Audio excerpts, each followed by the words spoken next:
voina chuan guitar le son thar kan zir haulenga voina kan zir haule tur chu Saiwanah le Henz an THIAN ti hlan sakha gitara Perhdan kan zir haule don ni hela hi masabira chuan e inala atniama b chuan asanga e minor a hian C sharp minor chuan G sharp minor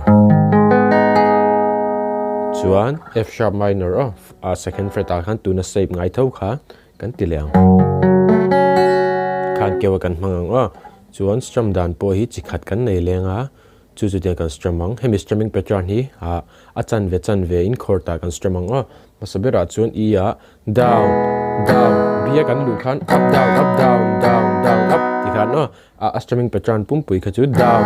down up down up down down down up ti khan kala ma se hemi hla hi chuan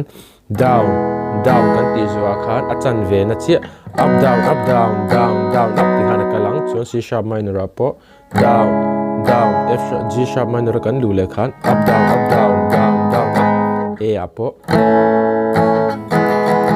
F sharp minor udang ngai lo ten kan le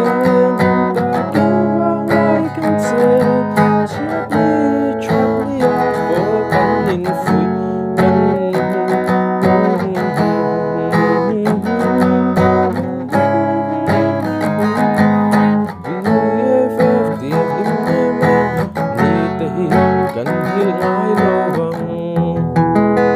kan arep part arep vela po khanin tuna ka strumming pattern ang thawang kan ti zelang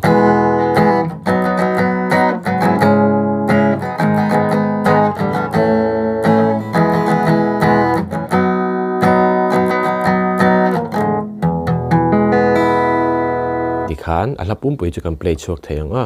chuan he la po hi alhamirin karam play lenga uluk dun lo ngai thale cheu don nia